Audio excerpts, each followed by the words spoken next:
ಸ್ನೇಹಿತರೆ, ನಮ್ಮದು ಸನಾತನ ಧರ್ಮ, ಸನಾತನ ಸಂಸ್ಕೃತಿಯ ಜೊತೆಗೆ ಬದುಕುತ್ತಿದ್ದೇವೆ. ಇದನ್ನು ಯಾರೂ ಸ್ಥಾಪನೆ ಮಾಡಿದ್ದಲ್ಲ.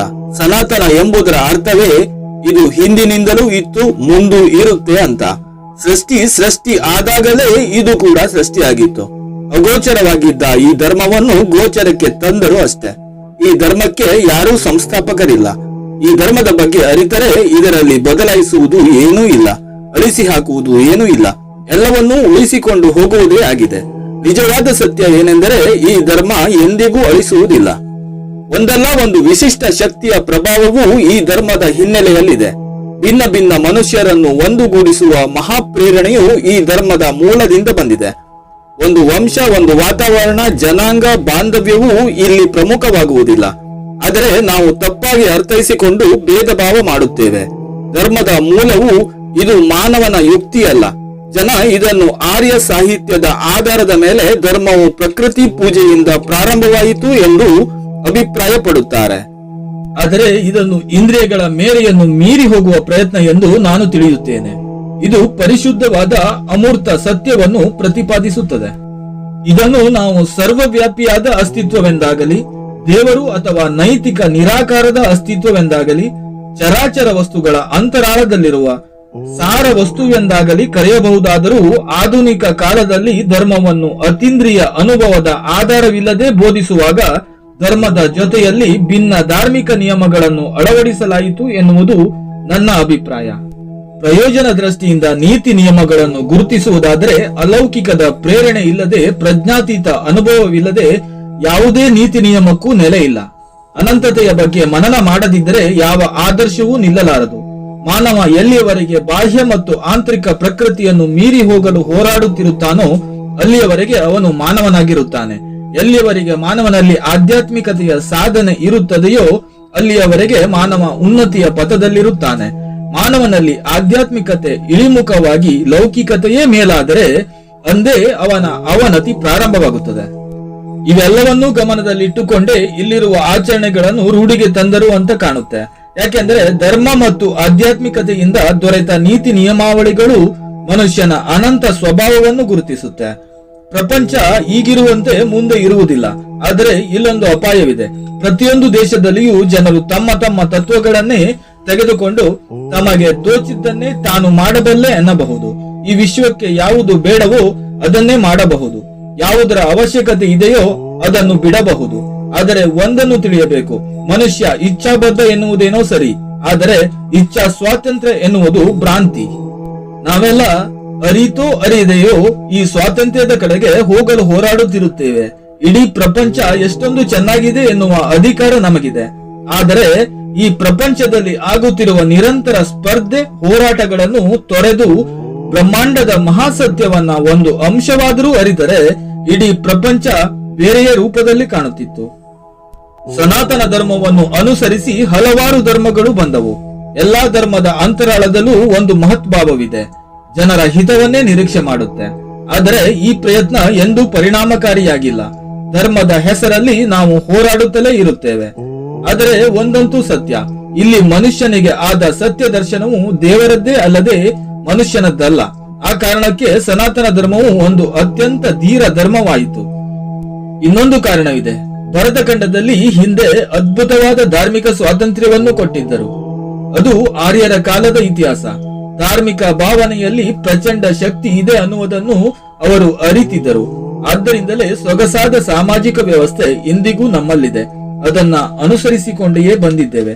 ಸಮಾಜದ ಅಭಿವೃದ್ಧಿಗೆ ಧಾರ್ಮಿಕ ಸ್ವಾತಂತ್ರ್ಯವೇ ಮೊದಲ ನಿಯಮವೆಂದು ತಿಳಿದುಕೊಂಡಲ್ಲಿ ಇವತ್ತಿನ ದಿನಗಳಲ್ಲಿ ಹುಟ್ಟಿಕೊಂಡಿರುವ ಜಾತಿ ಸಮಾಜ ಸಂಘಟನೆಗಳು ಅಭಿವೃದ್ಧಿ ಹೊಂದುತ್ತದೆ.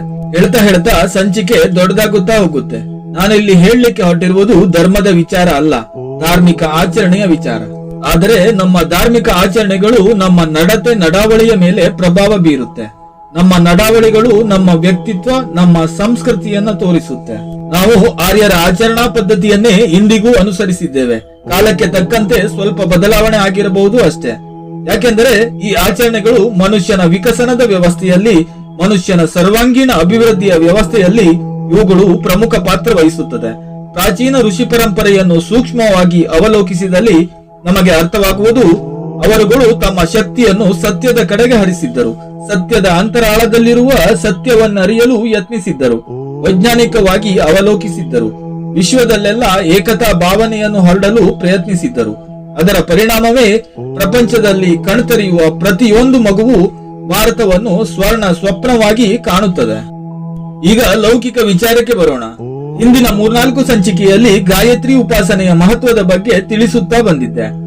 ಈ ಸಂಚಿಕೆಯಲ್ಲಿ ಗಾಯತ್ರಿ ಉಪಾಸನೆಯಿಂದ ಮನುಷ್ಯನಲ್ಲಿ ಯಾವ ಪರಿಣಾಮ ಬೀರುತ್ತೆ ಅನ್ನುವುದನ್ನು ತಿಳಿಯೋಣ. ಅನ್ವೇಷಕರ ಅನ್ವೇಷಣೆಯ ವಿಚಾರವನ್ನ ನಾನು ಅನ್ವೇಷಿಸುತ್ತಾ ಹೊರಟಾಗ ನನಗೆ ತಿಳಿದು ಬಂದದ್ದು ಇಷ್ಟು: ಮಾನವನ ಮನಸ್ಸು ಒಂದು ರೀತಿಯಲ್ಲಿ ಧ್ಯಾನ, ಜಪ ಇತ್ಯಾದಿಗಳನ್ನು ಅಭ್ಯಾಸ ಮಾಡುವುದರಿಂದ ಸುಸಂಸ್ಕೃತಗೊಳ್ಳುತ್ತೆ. ಸತ್ಯ, ನ್ಯಾಯ, ವಿನಯ, ತ್ಯಾಗ, ಸೌಜನ್ಯ, ನಿಸ್ವಾರ್ಥತೆಯಂತ ನೈತಿಕ ಗುಣಗಳ ಬೆಳವಣಿಗೆ ಹೊಂದುತ್ತೆ. ಮಾನಸಿಕ ದೃಢತೆ ಮತ್ತು ಮಾನಸಿಕ ಸ್ಥಿರತೆ ಬಲಗೊಳ್ಳುತ್ತೆ. ಮಾನವನಲ್ಲಿ ಸ್ನೇಹ, ಸಹಕಾರ, ಸೌಹಾರ್ದತೆ ಬೆಳೆಯುತ್ತೆ. ಬಯಕೆಗಳು ಅಸಹಜ ರೀತಿಯಲ್ಲಿ ಉಲ್ಬಣಿಸಿ ಬಯಸಿದ ಬಯಕೆಗಳು ಈಡೇರದೇ ಇದ್ದಾಗ ಮಾನಸಿಕ ಕಾಯಿಲೆ ಅಥವಾ ಮನೋವ್ಯತೆಯ ಕಾರಣದಿಂದ ಮನಃಶಾಂತಿ ದೊರೆಯದೆ ರಕ್ತದೊತ್ತಡ, ದಣಿವು, ಆಯಾಸ, ಹತಾಶೆ ಅಧಿಕವಾಗಬಹುದು. ಅಥವಾ ದೇಹದಲ್ಲಿ ಜಠರ, ಕರುಳು, ಹೃದಯದ ಕಾಯಿಲೆಗಳು ಕಾಣಿಸಿಕೊಳ್ಳಬಹುದು. ಮನಸ್ಸು ದುರ್ಬಲಗೊಂಡು ದುರ್ವ್ಯಸನಗಳಿಗೆ ಕಾರಣ ಆಗಬಹುದು. ವಿವಿಧ ರೀತಿಯ ಒತ್ತಡಗಳ ತುಡಿತಕ್ಕೆ ದೇಹವು ಜೋತು ಬಿದ್ದಾಗ ರೋಗ ಪ್ರತಿಬಂಧಕ ಶಕ್ತಿ ಶರೀರದಲ್ಲಿ ಕುಂಠಿತಗೊಳ್ಳುತ್ತೆ. ಇಂತಹ ದುಷ್ಪರಿಣಾಮಗಳನ್ನು ಹತೋಟಿಯಲ್ಲಿಡಲು ಮತ್ತು ಇಂದ್ರಿಯ ನಿಗ್ರಹದ ಶಕ್ತಿಯನ್ನು ವೃದ್ಧಿಸಿಕೊಳ್ಳಲು ಧ್ಯಾನ, ಜಪ, ಯೋಗಾಭ್ಯಾಸಗಳು ನೆರವಾಗುತ್ತೆ. ಇವುಗಳಿಗೆ ಪೂರಕವಾಗಿ ಗಾಯತ್ರಿ ಮಂತ್ರ ಉಪಾಸನೆ ಮನಸ್ಸನ್ನು ಆತ್ಮದರ್ಶನದ ಕಡೆಗೆ ಕೊಂಡೊಯ್ಯಲು ನಮಗೆ ಸಾಧನದಂತೆ ನೆರವಾಗುತ್ತೆ. ಮತ್ತು ಮಂತ್ರೋಚ್ಚಾರಣೆಯ ಸಂದರ್ಭದಲ್ಲಿ ಉದ್ಭವಿಸುವ ನಾದ ತರಂಗಗಳು ನಮ್ಮ ದೇಹ ಮತ್ತು ಮನಸ್ಸಿನ ಮೇಲೆ ಅದ್ಭುತ ಪರಿಣಾಮ ಉಂಟು ಮಾಡುತ್ತೆ. ಧ್ಯಾನ ಮತ್ತು ಜಪಗಳ ಕಾಲದಲ್ಲಿ ನಮ್ಮ ಶ್ವಾಸಕೋಶಗಳು ಸಕ್ರಿಯವಾಗಿ ಕ್ರಮಬದ್ಧವಾಗಿ ಕೆಲಸ ಮಾಡುತ್ತೆ. ನಮ್ಮ ದೇಹಕ್ಕೆ ಬೇಕಾಗುವ ಆಮ್ಲಜನಕದ ಪ್ರಮಾಣ ದೇಹಕ್ಕೆ ಯಥೇಚ್ಛವಾಗಿ ಲಭಿಸುತ್ತೆ. ಗಾಯತ್ರಿ ಮಂತ್ರದಲ್ಲಿರುವ ಒಂದೊಂದು ಅಕ್ಷರವೂ ಮಹತ್ವವುಳ್ಳದ್ದು. ನಮ್ಮ ದೇಹದ ಮೇಲೆ ಮಹತ್ತರ ಪರಿಣಾಮ ಉಂಟು ಮಾಡುತ್ತೆ. ಓಂ ಎಂಬ ಅಕ್ಷರ ನಮ್ಮ ಶಿರಸ್ಸಿನ ಭಾಗದಲ್ಲಿ ಇರುವ ಬ್ರಹ್ಮರಂಧ್ರದ ಮೇಲೆ ಪರಿಣಾಮ ಮಾಡುತ್ತೆ. ಗುಹು ಬಲಗಣ್ಣಿನ ಮೇಲ್ಭಾಗದ ಮೇಲೆ, ಭುವಃ ಭ್ರೂ ಮಧ್ಯದಲ್ಲಿ, ಸುವಹ ಎಡಗಣ್ಣಿನ ಮೇಲ್ಭಾಗದಲ್ಲಿ ಪರಿಣಾಮ ಮಾಡುತ್ತೆ. ತತ್ ಎಂಬ ಅಕ್ಷರವು ನಮ್ಮ ತಲೆಯ ಭಾಗದ ಆಜ್ಞಾಚಕ್ರದ ಮೇಲೆ, ಸ ಈ ಅಕ್ಷರವು ನಮ್ಮ ಹಣೆಯ ಭಾಗ ಮತ್ತು ಎಡಗಣ್ಣಿನ ಮೇಲೆ, ವಿ ಬಲಗಣ್ಣಿನ ಮೇಲೆ ಪರಿಣಾಮ ಮಾಡುತ್ತೆ. ತು ಅಕ್ಷರವು ಎಡಗಿವಿ, ವ ಬಲಗಿವಿಯ ಮೇಲೆ ಮತ್ತು ಮೂಗಿನ ಮೇಲೆ ಪರಿಣಾಮ ಮಾಡುತ್ತೆ. ರೇ ಅಕ್ಷರವು ಮೂಗು ಮತ್ತು ಮೂಗಿನ ಹೊಳ್ಳೆಗಳನ್ನು ಕಾಪಾಡುತ್ತೆ. ನಿ ಕೆಳತುಟಿಯನ್ನು, ಯ ಅಕ್ಷರವು ಮೇಲಿನ ತುಟಿಯ ಮೇಲೆ ಪ್ರಭುತ್ವ ಹೊಂದಿರುತ್ತೆ.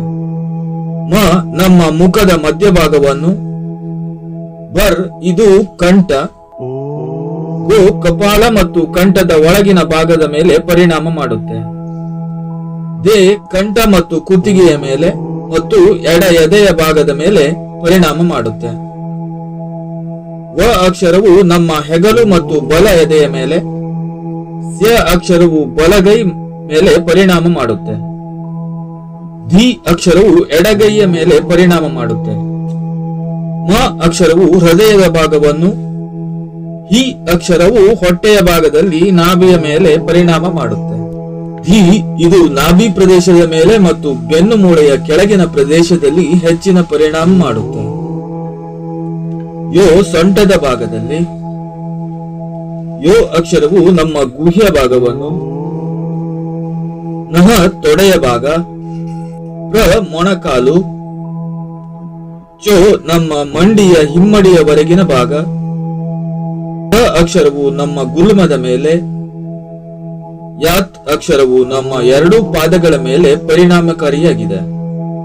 ಗಾಯತ್ರಿ ಮಂತ್ರದೊಳಗೆ ಅಡಕವಾಗಿರುವ ಈ ಅಕ್ಷರಗಳು ನಮ್ಮ ದೇಹದ ಆ ಭಾಗಗಳ ಗ್ರಂಥಿಗಳ ಮೇಲೆ ನೇರ ಪರಿಣಾಮ ಮಾಡಿ 24 ವಿಧದ ಶಕ್ತಿಗಳನ್ನು ನಿರ್ಮಾಣ ಮಾಡುತ್ತೆ ಅನ್ನಲಾಗಿದೆ. ಸ್ನೇಹಿತರೆ, ಈ ಸಂಚಿಕೆ ತಮಗೆ ಇಷ್ಟ ಆಗಿದೆ ಅಂದ್ಕೊಳ್ತೇನೆ. ಮುಂದಿನ ಸಂಚಿಕೆಯೊಂದಿಗೆ ಮತ್ತೆ ಭೇಟಿಯಾಗೋಣ.